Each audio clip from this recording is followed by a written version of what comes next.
बहुपर्यायी प्रश्न असणार आहे. प्रश्नपत्र तुम्हाला शाळेमध्येच होणार आहे. परीक्षा ही 10 जानेवारीला होणार आहे. हे सगळी माहिती तुम्हाला सांगितल्या, बरोबर आहे का? तुम्हाला शाळेमध्ये सांगितलं का?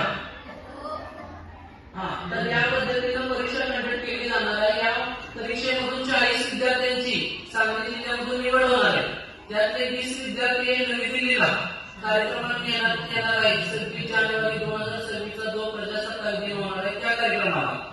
आणि बाकीचे जे 20 विद्यार्थी आहेत त्यांना मुंबईला नेण्यात येणार आहे. तिथं नवीन झालेली संसद, लोकसभा भवन, राज्यसभा भवन, पंतप्रधान म्युझियम, लायब्ररी या गोष्टी त्यांना बघायला मिळणार आहेत. तिथं 2 दिवस राहण्याचा खर्च, जाताना विमानाने जायचं आहे आणि येताना ट्रेनने यायचं आहे. हा पूर्ण खर्च जिल्हा परिषद आणि लक्षद्वीप संस्था करणार आहे. सगळ्यांना समजतंय विमानाने प्रवास असणार आहे. ही परीक्षा आता तुम्हाला तुम्हाला सांगितलं त्या पद्धतीने पूर्ण अभ्यासक्रम तुम्हाला समजला. ह्या अभ्यासक्रमाचा तुम्हाला 2 चॅनलद्वारे मार्गदर्शन मिळणार आहे. एक आहे YouTube चॅनल मिशन डेमोक्रेसी हर घर संविधान. हे चॅनल सगळ्यांनी सबस्क्राईब करून घ्या.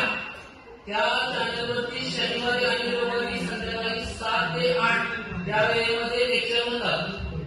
ज्यांना लेक्चर लाईव्ह मध्ये करता येत नाही त्यांना रेकॉर्डेड